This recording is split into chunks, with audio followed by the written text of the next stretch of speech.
Hello and welcome to this week's episode of Movie Magpies, where we will be discussing the Mitchells versus the Machines. I'm Monique and I'm here with my co-host Will. How about we just get right into it? Okay, so for most people, they will have watched the film. As this is the in-depth, we will be spoiling things. If you don't know already, we spoil stuff in the in-depth review, but for those who do not know but are happy for it to be spoiled, what is the Mitchells versus the Machines? So, I gave the Netflix summary in our review, so I might just spitball here. The Mitchells vs. the Machines is a movie about a girl who is really, really sick of her family and about to move off to college, which is the equivalent of uni for us, I believe.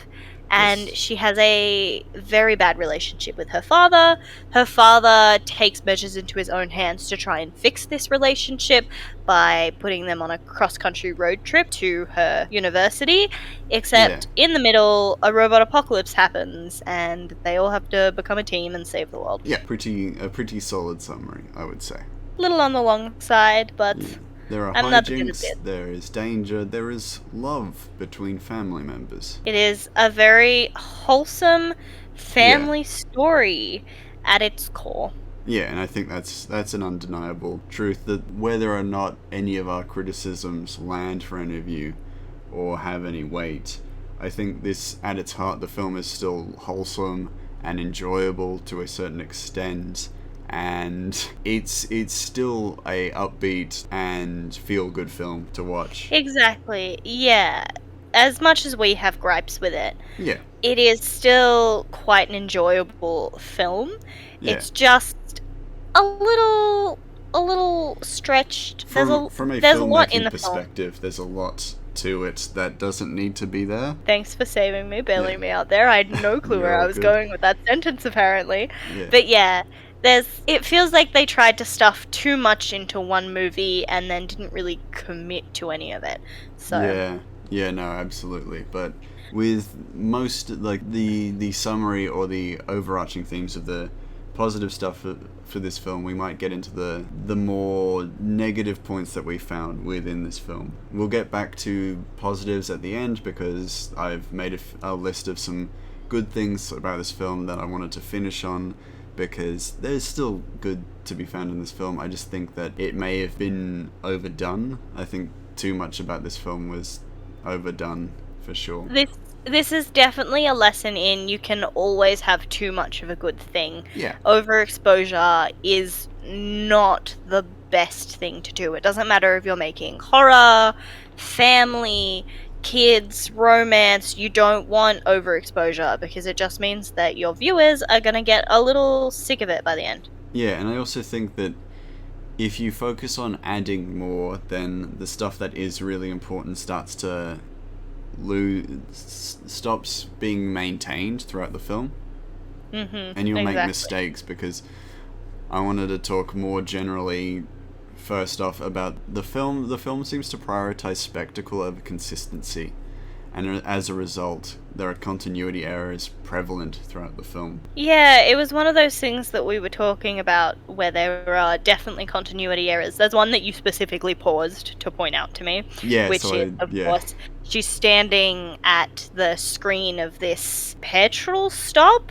as they're on their road trip, just as the robot apocalypse starts, and she's facing the window. No, she's facing away from the window. She's facing away from the window. Then the explosion hits. Yeah. The explosion hits, and it just cuts to a scene of her falling backwards as if she was facing the window. Yeah. As it implodes into her. And usually I would forgive this kind of issue, but as I've said before with the Surf's Up review and Spirited Away review, animation is hard. It's hard to make those kinds of mistakes unless you just don't care. And that's what annoys me most of all, is that there are more continuity errors that I wanted to talk about, but because this film is an animation and they spent upwards of $100 million on it, they could have gotten this shit right. And exactly. And that's why it's so annoying. That's the disappointing part, is if it had a lower budget, or was on a more rushed time schedule, you could understand a couple of the errors, but it just seems like they did not care about anything except getting the movie out to make money. Yeah, because and what I found is that you can't use COVID as a response for this film. This film came out in 2021, but the release you can blame on COVID. The rest of the film you can't, and that's why, more so than anything, I'm still quite annoyed with it.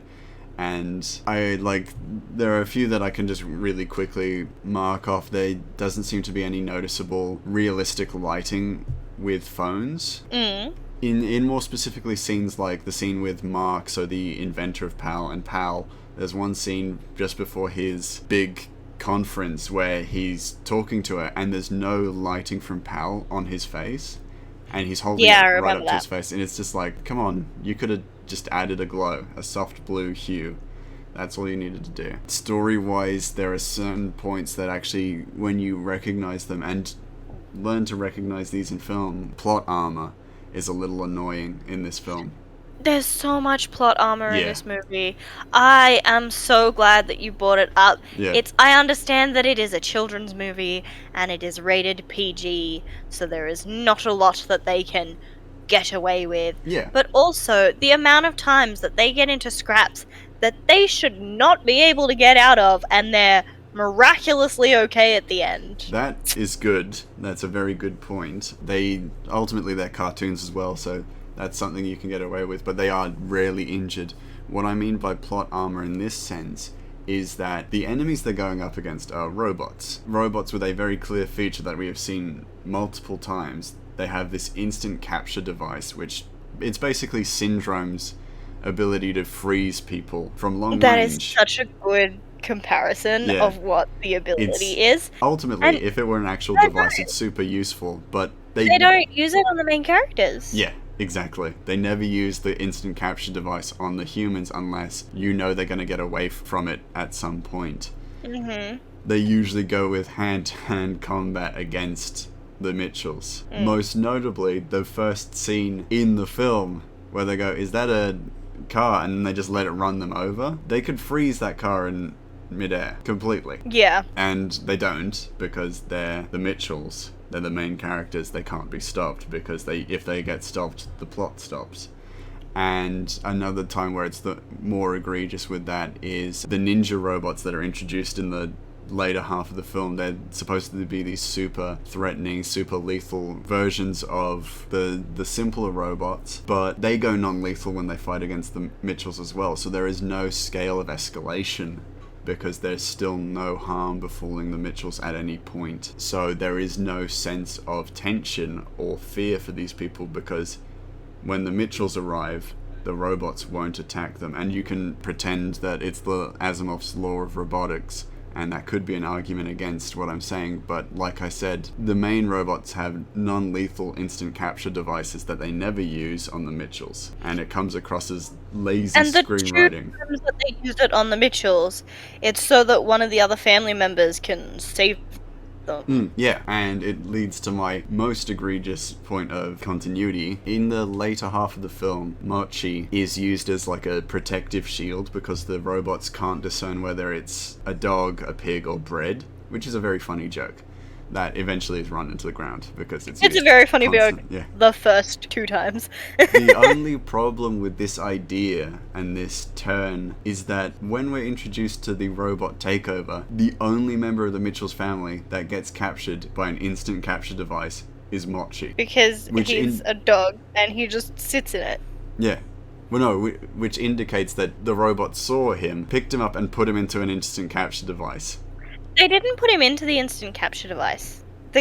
Sorry, just to Didn't they? rebut your point a little here. No, the instant capture device was on the floor because they were gonna put the kid in it, possibly, Oh, right. and Mochi kind of walked in and sat in it, and they were trying to get Mochi out, but it registered that there was a weight in it, and the thing snapped closed, so they grabbed his leash to try and Right, pull him okay. out. Yeah, but it so he also- wasn't ever actually put in it. It was He was just never kind of put on in the it. ground, and he walked into Right. it because he's a dog. But it still has this issue that we aren't introduced to this ultimate secret tool to Weapon, beating yeah. the robots. Yeah. until halfway through, well, like the later half of the film, and there were multiple chances for the robots to have made eye contact with Mochi, and it just never, like in the early part of the film, it never has a consequence for the robots seeing him until it And becomes then plot suddenly, at the convenience. sort of exactly, which they do a lot in this. I think one Mm. of the more, it's a funnier one Yeah. because it's very, very cute. But a lot of the things that should be, why do I always want to say Pavlov's gun? You said it one Uh, time, and I can't get it out of my head. Chekhov's Chekhov's gun. gun Yeah. is they have this very specific, very, very fancy screwdriver, and everybody Yeah. in the Oh family god. Yeah. has one Deus because ex Rick is in machina.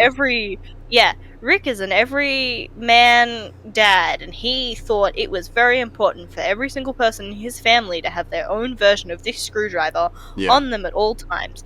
Very funny, kind of And heartwarming, yeah. so annoying that at the Yeah. very end it's It's like, you could only get out with this specific brand of screwdriver. Just say, man, if only someone carried around a screwdriver. You still get your funny, I'm an everyman who always has a screwdriver, but it doesn't feel as bashed over the head yeah. as Well, it's the problem with this Chekhov's gun is that it's not a Chekhov's gun in the same no. way most things are, because it is such a specific tool. It's a screwdriver with a very specific head, and it comes in as a Deus Ex Machina right at the end of the film, which means that the introduction and use of it prior to these points have been an attempt to create it, to turn it into a Chekhov's gun, which is a term known as lamp shading, in which something is so clearly pointed at but hidden from the characters as being important that it's obvious to the audience that this is going to be useful or prominent later on. It's like in Knives Out.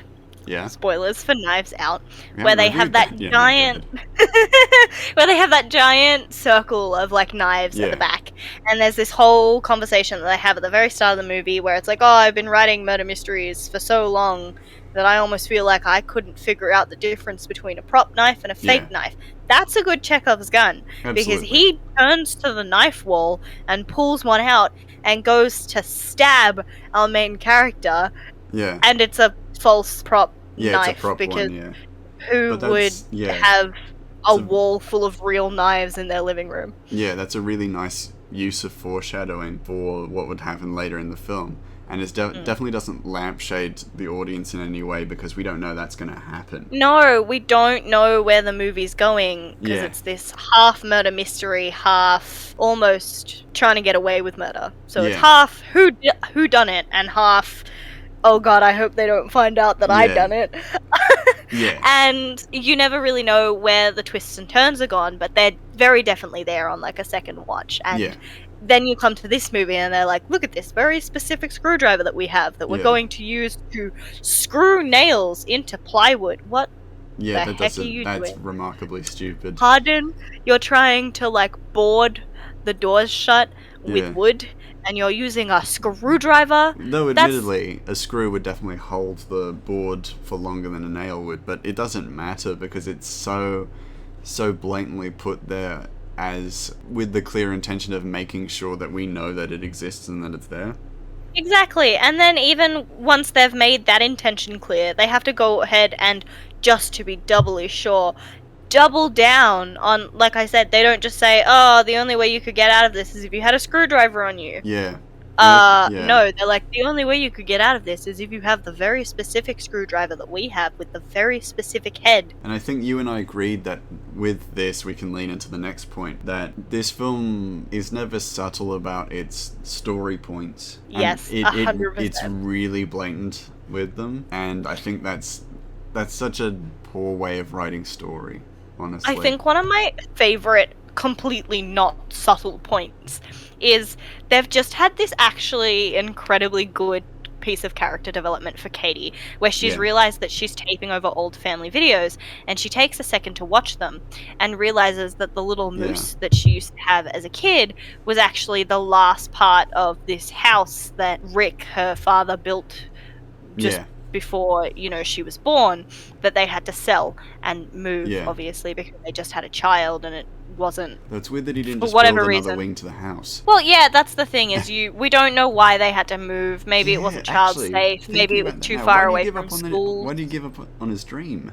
Sure, the distance to schools, but ultimately, it's weird that he gave up on his dream when his dream could have facilitated a child. Yeah, it's. Because the house they move into is not that much bigger. I don't think it is bigger. I think Oh it's shit! possibly smaller I just. because he made like a cabin in the woods Why would basically, you and he was super move? proud of it. And he rips off these little.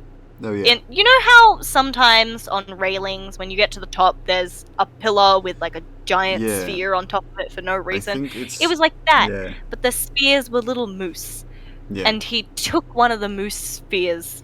I don't know Yeah. why I'm keeping up with this specific description, and like gave it to Katie as a child's toy when she Yeah. was little, even though it was his favorite thing because it was the Yeah. last thing that he had left of his dream before he gave it up for family. And it's very heartwarming. She realizes that her father's loved her this whole time and that he's always trying to do the best for her, and she just didn't see it because when you're a Yeah. kid, you don't realize the extent of the things that your parents do for you.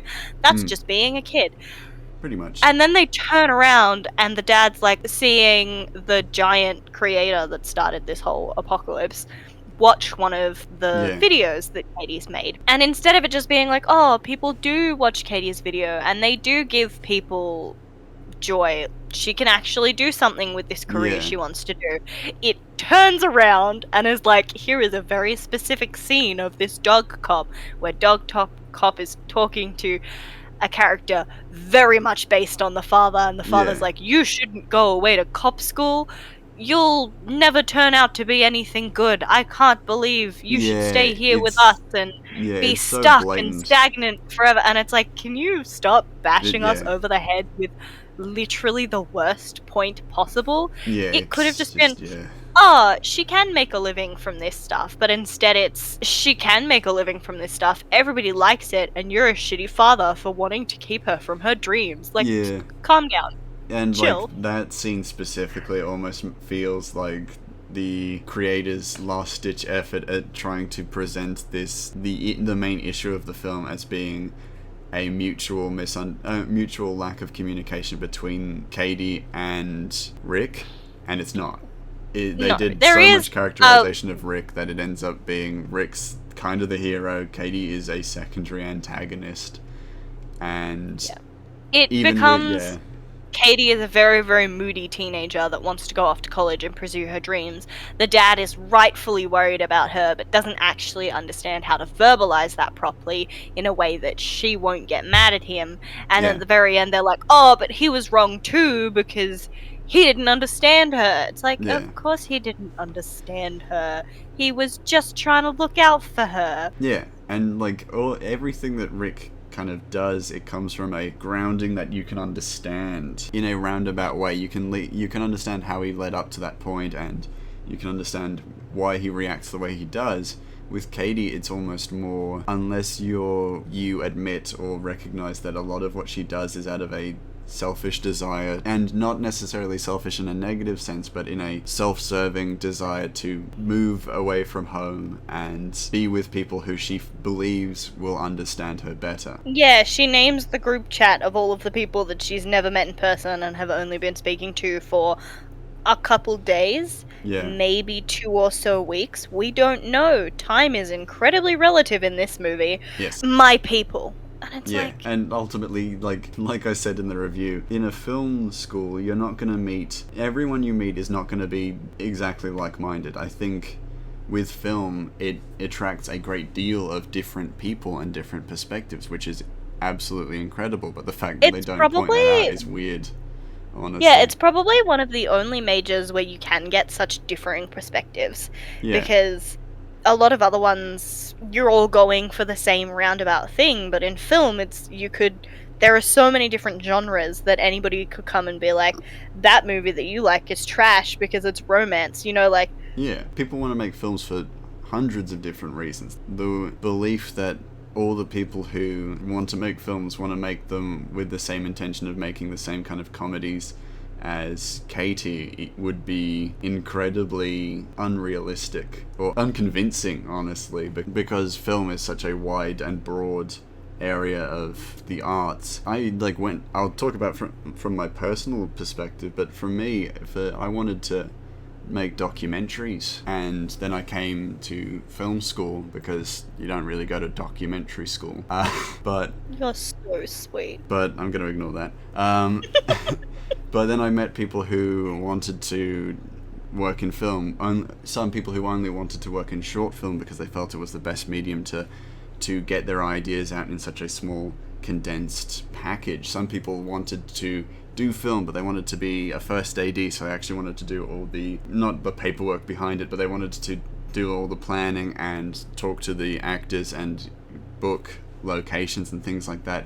You meet so many different people. You also meet people who want to just be content creators, who want to just make a YouTube channel and then post stuff. And that's fair enough, you can do that. I met people who just wanted to make music videos. It's such a broad field that the bit of this film that annoys me the most is that they just don't bother with that. They're like, oh yeah, all film students love Taxi Driver. I've never seen Taxi Driver. I never watched it while doing film studies. And they're all... anyone seen Taxi Driver, really? Or did they just go, it's a critically acclaimed film, people have so seen it's Taxi my Driver. favorite. Taxi Driver is understandably a very good film, but we're not here to talk about Taxi Driver. I think what makes it almost a secondary lack of characterization for Katie is that her people are all the same carbon cutout of each other. And what's insulting about that is that it presents this implication that the people Katie identifies with most are a grouping of people who lack any identity. And this is probably a really good point to move on to, is a lot of the background characters have this one-sided dimensionality. They're all very 2D compared to the family. They don't feel nearly as fleshed out. They lack depth to a certain extent. Quote-unquote perfect family that is just a meme to be like, oh, your family isn't as good as ours, literally come off as so genuinely upsettingly off-putting because they're just one-dimensional. They're whole shtick is that they're the perfect family and everything that they post to Instagram is perfect. And instead of playing on that and having that they meet on the road trip and they just took a picture outside in the gas station, but they come in and the kid is arguing with the parents because they wanted a specific candy and can't get it, they just decide to make them so incredibly shallow.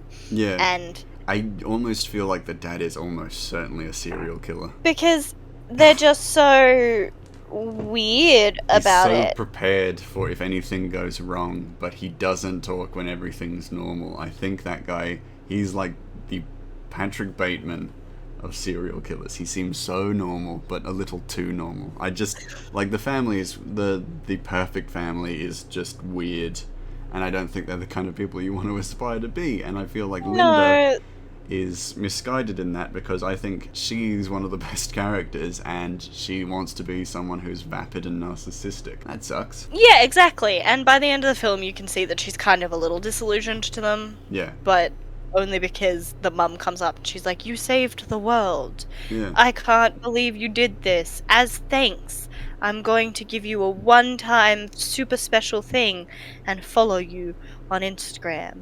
And the mum's like, you didn't already follow me? We're neighbors. We talk all the time. And she's like, no need to thank me. No need to thank me, yeah. And the father in the background is like, babe, that was real big of you. Such a good, present. Which I guess probably does lead to the point that they're not the perfect family because they're just these screaming narcissists who believe that following on Instagram the family that saved the world, which also leads to another point where Katie wouldn't need to go to film school after saving the world because ultimately, I'm pretty sure, since they live in America, the White House would be like, yeah, make her a filmmaker. She deserves that much. Who wants to be in film?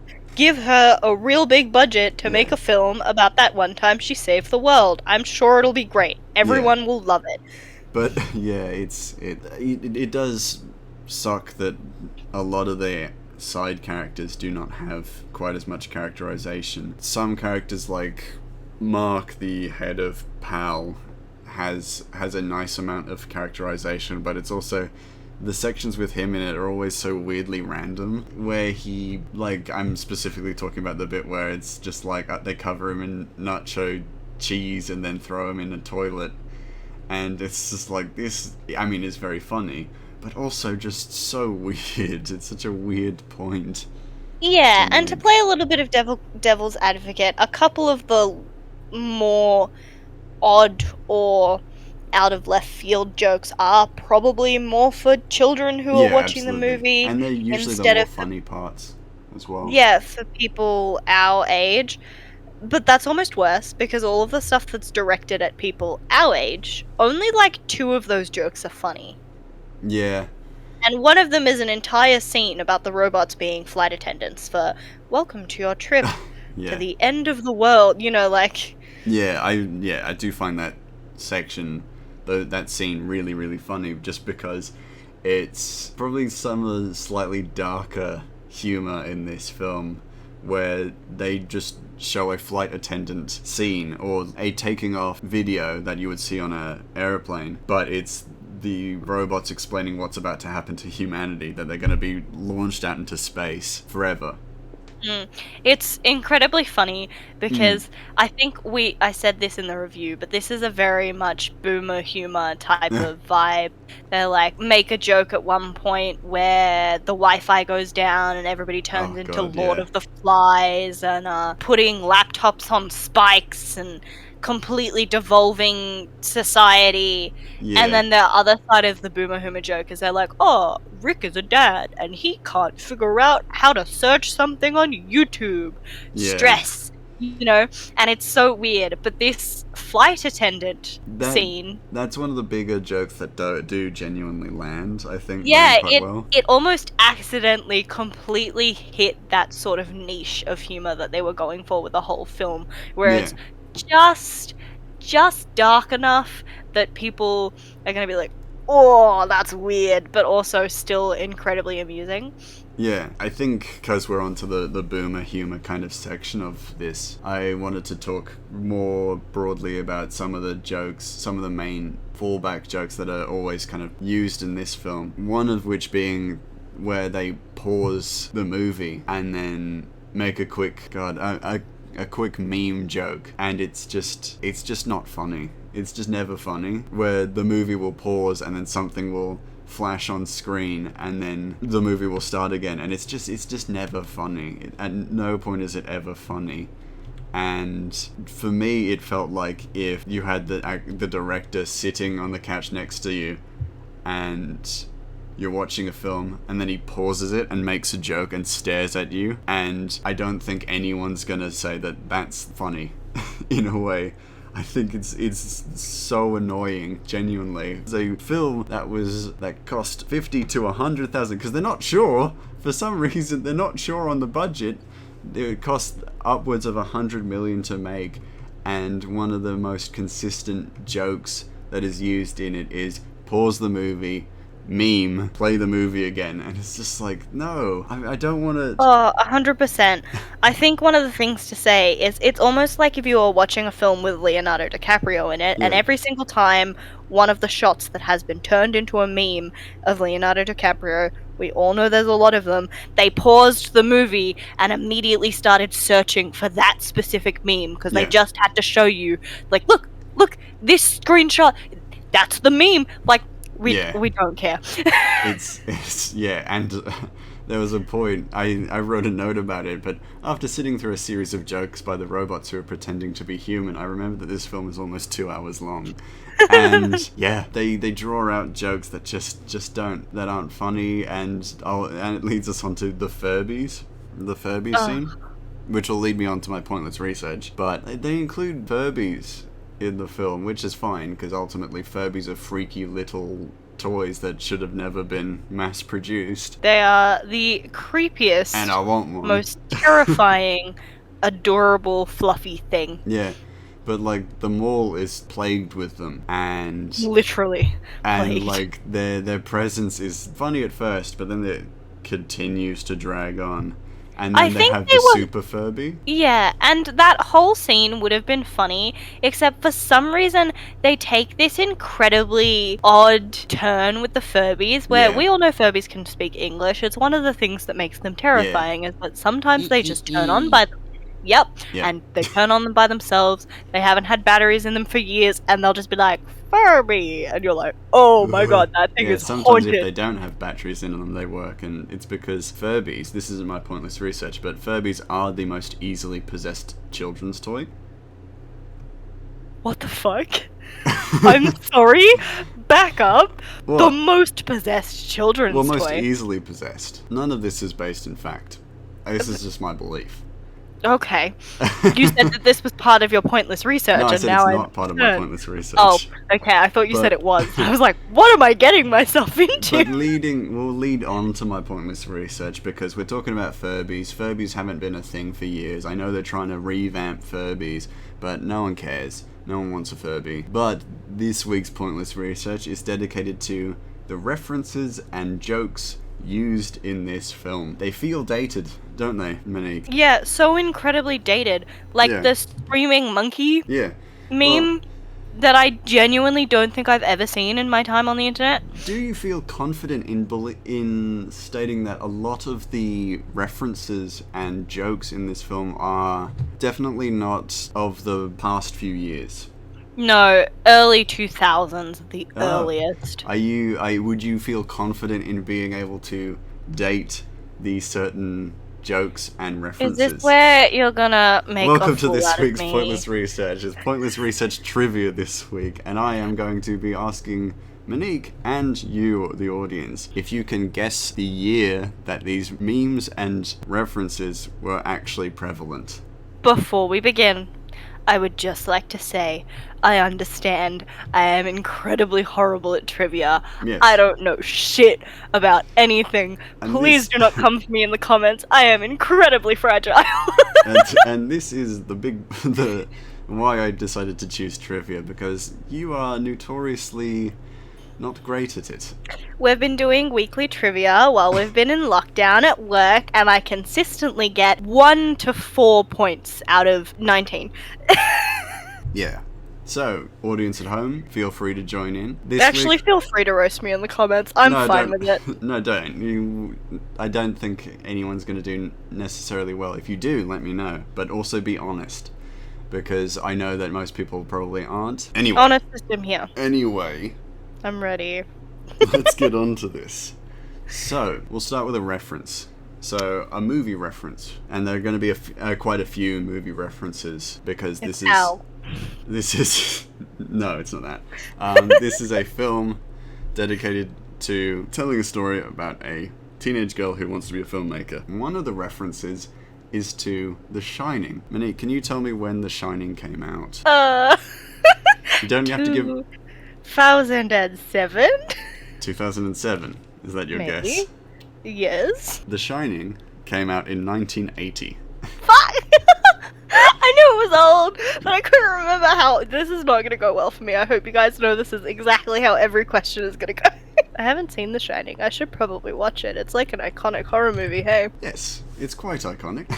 Alright, so next one, a next reference, because a lot of them are references, I'm going to admit. Terminator 2 Judgment Day. There is a reference to it right at the start of the film. When did Terminator 2 Judgment Day come out? And it's going to be the main point of these questions is, when did these things come out? So when did Terminator 2 Judgment Day? I don't like this game. I'll let you have a general ballpark figure. I'm gonna give you a little bit of leeway. If you can get it in the right decade, you will get a point. Terminator It came out in the 1970s.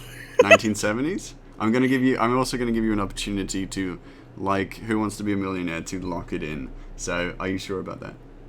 No, I'm not sure about anything, Okay. but it's what So, I'm going with. Terminator 2 Judgment Day, Arnold Schwarzenegger. So, man during doesn't his age. period of prevalence, which was in the 70s, just as a little hint. Well, fuck me, I guess. That was so aggressive. I'm so sorry. You're alright. You're alright. So not the 70s, maybe a little more recent because Arnie is still alive. Yeah, but he doesn't age. He just looks Well, the yes, he same. does. If you've seen a picture of him now, he very clearly ages. I Terminator remember 2. he was in a SpongeBob movie, so... Yeah. Oh, that was David Hasselhoff. Damn it.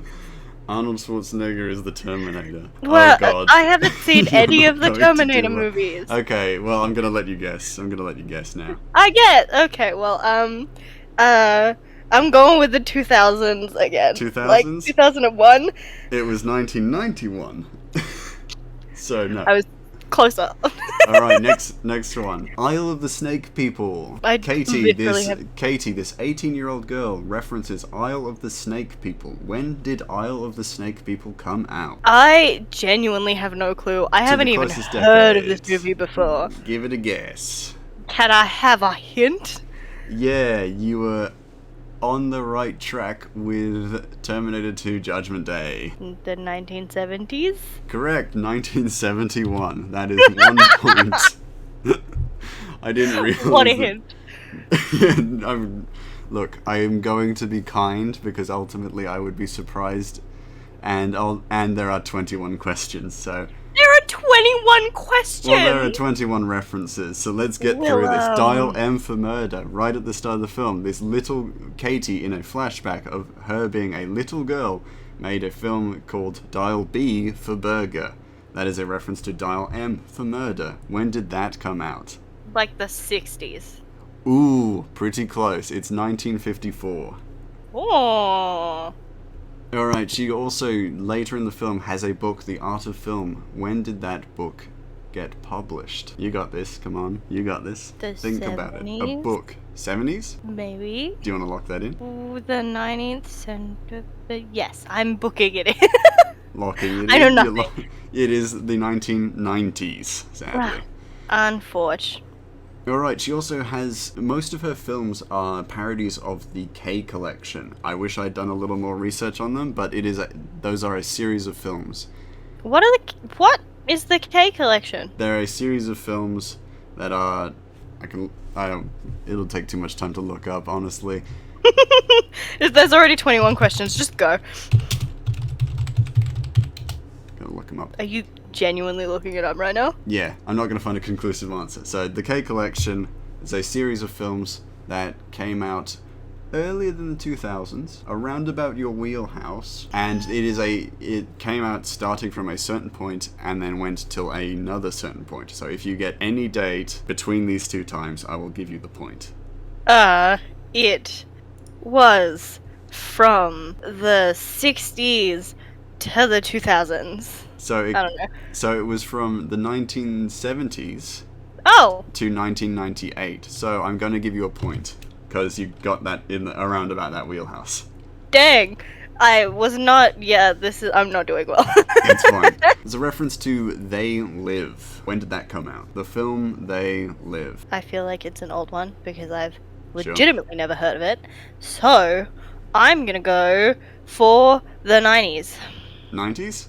Mm-hmm. 1988. To be fair, that's Yeah. very close to the 90s. I will give you the point. Because Oh, ultimately lovely. this is the first time we're doing trivia, and I think it's fair enough to give you... First, we're doing this again? Yes, of course. That's upsetting. if the people want it, of course. But If the next. people want to see me be very, very bad at trivia, I pity their judgment, and I am more than happy to embarrass myself. Alright, so, next one is the one we've been talking about, Taxi Driver. When did Taxi Driver come out? Can I have a hint for this one? Yes, Robert De Niro. He's still alive. The 80s. Do you want to lock that in? The 90s? I'm gonna lock in the 90s, maybe? You get it a little further? You're going in the wrong direction. It was 1976. Damn it! Alright, moving on to quick fire rounds. Let's get a little quicker because I still got quite a few of these to go. Oh, there's so much to do. Bottle Rocket, the first Wes Anderson film to come out. When did that come out? Slightly more recent than the previous few. 2000s. 1996. Okay. Alright, Doctor Strangelove. That one's gotta be an 80s movie. 1964. It was black and white. Well, I recognize the name. So if you haven't gotten it already, the purposes of this trivia is to highlight how old some of the references in this film are. And how young I am feeling right now. At this point, you are a kid of 1998, 1999, around thereabouts. 1998, you got it right. Exactly. You're not getting these references. Nah. So I don't watch an 18-year-old. So go into this with the perspective of a 19-year-old kid who is younger than us. Go into this with the perspective of someone who thinks that a phone has only ever been brick-shaped and has never seen a flip phone or like a corded wall phone. Yeah. They'll get slightly easier towards the end because I have some memes at the end, so they should be a little more Bold carbon of you to dateable. assume that I know anything. Well, we'll find out. We're still in the difficult parts. We're on to Tron. Tron was a film. That was like 2004, wasn't it? That was the remake of Tron. Darn it. The original Tron that came out many years before that. Well, then that one Gotta give came you a out second in chance. the 90s. 90s? 1984. No, 1982. I just gave you insight to an answer into a later one, so hopefully you get that one. Yep, great. I have no context. Next Let's one. go. Sun Tzu's The Art of War. That's a book. That was like BC that was written almost. Yes, that was correct. Like that was Napoleon ancient days. China. Thank I'm you. gonna give you that one. Mad Max. So the original Mad Max, not the new one, not Fury Road. The new one that came out like last year or so? No, not the new one. Okay. That one was like the 90s. 90s? Mhm. 1979. Unfortunate. Ghostbusters. God damn it, I should know this one. You got this. You got this. Come on. Busters is the 80s. 80s? Sadly, it is 2016. 2016? No, I'm the only original Ghostbusters? No, I'm only joking. The original Ghostbusters was 1984, so you got that one correct. Oh my god, you genuinely made me very upset there for a second. I wanted to go, no, 2016, because that's gonna piss people off. It pissed me off, and we're talking right now. This one's not a film, referencing Federico Fellini, so an Italian filmmaker. So I want to ask you the period in which he lived. He lived between 2 points in time and then died. So he's not alive anymore. So if you can get any time within his lifetime, you get the point. Like the Elizabethan... I'm looking for dates. I know that you're looking for dates, but I haven't had much success with dates. From the 40s to the 60s. 40s to the 60s? I think he's even older than that, but... You got pretty damn close. So 1945 to 1992. So you actually got the starting date pretty much right on. So I'm going to give you that point. Dang, okay. I'm getting more points. I thought I would get 0. I'm not gonna tell you your score yet. I haven't been keeping track. We are now talking. I have. Don't worry. That's good. We have been talking about this for quite a bit, but 2001: A Space Odyssey. You haven't watched the film, but can you guess when it came out? Well, it's called 2001: A Space Odyssey, so it evidently became before. So the 90s. 1968. 60s? Yeah. Dang. Dawn of the Dead. I'm going to try and quick fire these because we've got only Dawn of the Dead was in the 80s. 1978. Okay. So 70s. I'm not going to give you a point for that. Nope, that doesn't matter. The Batman TV series. 70s. 70s? 1958. Dang. Journey. So, if you can guess their most recent album. Now, I'm going to give you a hint for this because so far, you've not been doing great. We knew that I wasn't going to do great, but what's my hint? It is within your lifetime. Journey? Journey. So I'm looking for their most recent. Oh, the most recent? Most recent album. So 2010. 2010s? Sure. It was 2011. That I said the 2010s. All right, I'll give you the point. As like I will give you the point. All right, I'll give you the point. I haven't been doing like proper dates here. I'm just going We're now ballpark. onto memes. Memes, let's go. I am an I got internet person. I've I'm not got going to get any two of these. I've got two memes for you. The Yep. Screaming Gibbon meme. When was that popular? Early 2000s. Early 2000s? That's not a year. I'm Wait, looking. you want years now? Of course I do. That's all I wanted. 2004. It was 2009. Okay, thank you. Can you tell that I'm just pulling these? All I'm right. saying random And numbers, kids. and now for our final question. The specific type of Furby used in the mall had been discontinued when? What year was this specific model of Furby discontinued? And for this, if you get this right, I'm going to give you 1,000 points. 1,000 Yes. point. The Okay. specific year it was Specific discontinued. years. Yeah, And specific year. Furbies was still around when I was little, so I'm gonna say 2002. I put way too much effort into that. I'm locking it in. I know Locking it's it wrong. in. So Monique, Yes. with your final answer, out of a score of 21, you scored a total of 1,007 because you got that one correct. The exact year was 2002, in which the Furby was discontinued. I cannot believe I got that. I'm genuinely shocked. You managed to win the first round of Will's Pointless Trivia. Congratulations. Can we not do this again for a very long time? We will be doing this again next week. No. Next week? No, I'm only joking. We'll find out. I might Can we do have more. like at least one episode in between But- these ones as a buffer? That's fair enough. You won though. So I did win. congratulations. I got you win. so many points. You win the annual Mitchells vs. the Machines trivia trophy, which is not real and is worth nothing. Are you gonna draw me the trophy? We'll see. I would like a drawing of my trophy, But please. with all that said, that concludes my pointless research. As you can tell, audience, all the references are pretty fucking ancient. Yeah, there weren't a lot of recent ones in there. In fact, Yeah. the Furbies were probably the most recent. Pretty much, yeah. Other than Journey stopped not releasing films after 2011. But it goes to show that so much of this film is like built around humor that someone older than both of us wrote, which doesn't do it justice. I think a lot of kids younger than us are not gonna instantly get these jokes. And so maybe they were jokes that were put in for the parents' benefits who have to go along with their children to see this movie. Yeah. But why are they so dang annoying? Yeah, it is. It's one of these questions that I did have throughout the film where it makes me think, who's the target audience for this film? Because these references are so prevalent throughout it. And sure, you can pass it off as she loves film and she's a film student and yada yada yada, that kind of stuff. But all the films listed came out long before she was even born, and as a result, it has this presence of not understanding its target audience.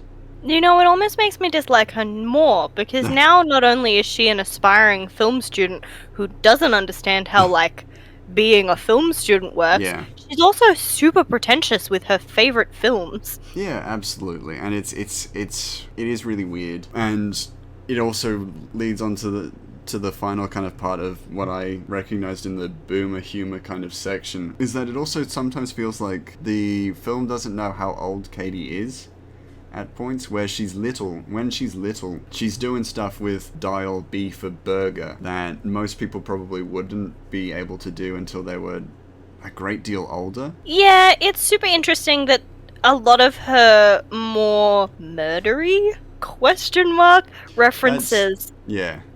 when she's younger, Yeah, not when absolutely. she's older. But also, I find that when she's still that young, so like kindergarten age, she knows how to use a laptop. And with that, people are going to also say kids these days are zooming into class left, right, and center. This is 19 years ago, or give or take 18 years ago. Yeah, exactly. And even then, kids know how to use, iPads. Yeah. Their parents set them up on Well, Zoom. they know how to use them now. But, Exactly. Yeah. But I was just playing devil's advocate. No, for your other absolutely. thing. Yeah, but it doesn't.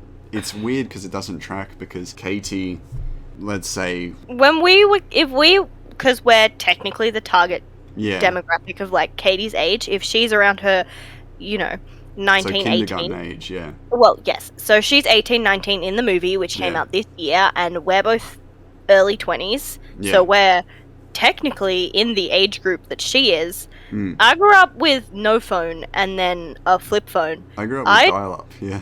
When I was a small child, the projector that they brought in, which was just a giant magnifier with a light under it, Mm. was like the peak of Which technology. does make us sound old.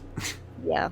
But But because I'm also aware that our demographic is slightly younger than us, but so that you're aware, audience, around the age that Katie was when she was very little, she wouldn't have had a laptop, especially not one that's sleek and slim. And if you argue, oh, this is an alternative universe because they have robots during this age and we don't, shut up. Elon Musk. Sorry. I was about Shut to up go on a and tirade. Elon Musk. Yeah, good that you cut me off. No, it's like, yeah, sure, but you also have to have this projection of realism because the car is old. And the dad hasn't gotten rid of his old car and it's considered outdated. He And there also are can't use Furbies. technology as if he didn't grow up with it, so Yeah. technology evidently wasn't prominent in the age where she was little, because Yeah. that's when it would have been easiest for him to pick up the skill. Yeah, absolutely. And one of the problems with establishing rules of your universe is that you have to follow them.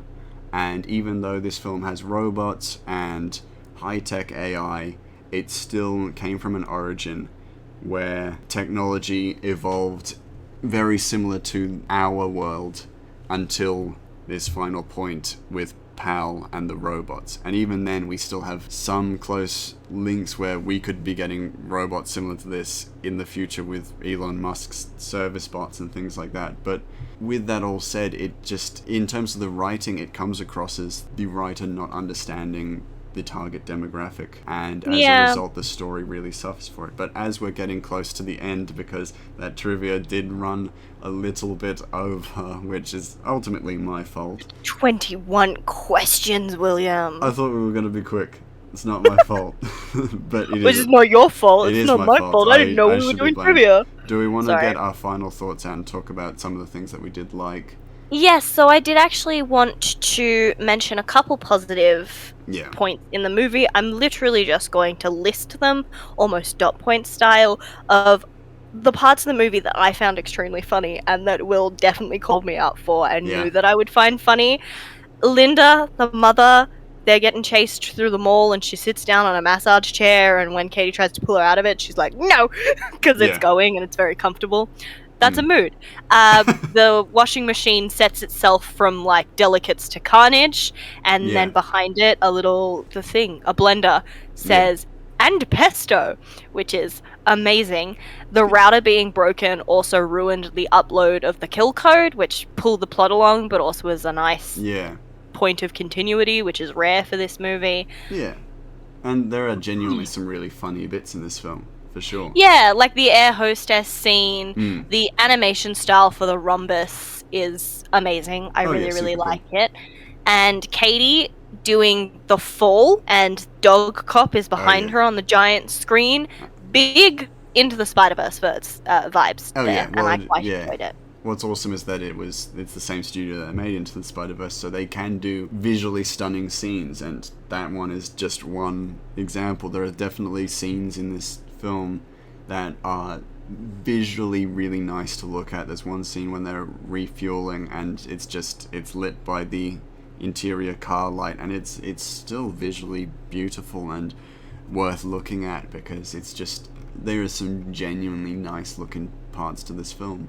So I 100%. definitely don't hold anything against it. The animation style is really unique and very compelling to watch. I don't think at any point it feels irritating or jarring like some animations. The animation doesn't falter at any point in the film. I really think the most consistently good part of this film is the animation. It's solid. 100%.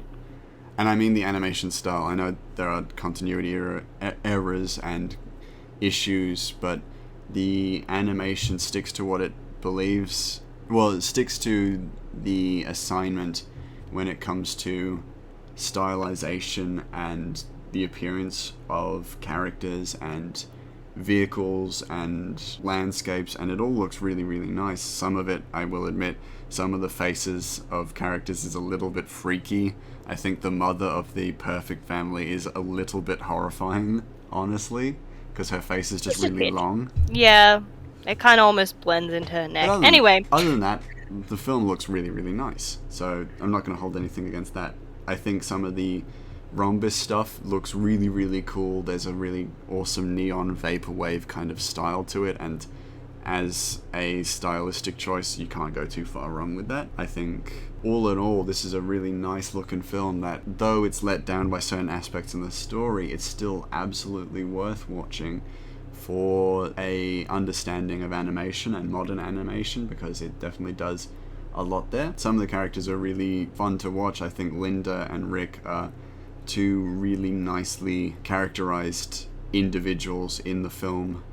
And they work really well as a couple together, which is cute. Yeah, absolutely. I don't believe. There at no point did I disbelieve that these two would get together. They kind of seemed like a perfect coupling, and as a result, their kids ended up being byproducts of their personalities, and that's believable and likable and realistic, and I think that's all really great. Mochi is fun, and as a little dog, I don't think it takes up too much of the spotlight, and I think that's important. He took up all the spotlight for me. He has a special place in my heart.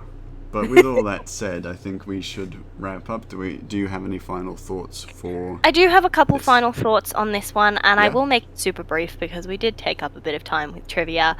But I really like that the family are all evolving and growing through the movie. It's very, very subtle, and because of the continuity errors, sometimes a little harder to see. But there's definitely growth with all the characters, even the mother. Sort of at the end there when she realizes... She puts a photo of them in the paper saying they saved the world, but she picks a non-too flattering one because it's the one that best represents her family. It's not the prettiest one. And it's a really, really feel-good movie. It does kind of bat you over the head with its morals and its sort of through-line story, but I still really, really like it. It's a little hard to take seriously, but it is a kid's movie, and it's still fun to watch. Absolutely. Just last thing, Rick says Robert instead of robot. He says Robot. Robot, and I think that's amazing for a dad that doesn't know technology. Is this one of these robots? Perfect. Yeah, it's very funny. Yeah. A+. It's just a nice little bit. But with that said, do you want to provide the new hint and close us out? Right. So our old hint was another film where a young daughter wishes to separate herself from her family, and her dreams are always in question, while their families are brought together with one big lie. And our new hint is a teenager who considers ghosting her parents, finds herself at an impasse where befallen by beings that are unlike what she's used to. Hopefully you can figure that out. With the old hint, hopefully you guys had a few guesses. I know personally on Fire Giggles' stream we had a fun bit of time trying to figure it out.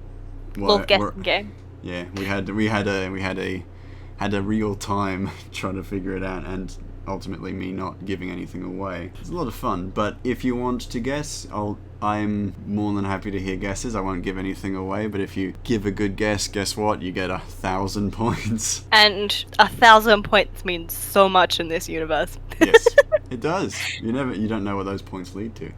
I don't. I'm hoping it's a really, really badly drawn picture of a trophy, though. It will be. Anyway, if you would like to find us on social media, you can find myself on Twitter and Instagram at Nexitai, and Will is Grey Mouse Inc. on Twitter, and Will_Mortlock on Instagram.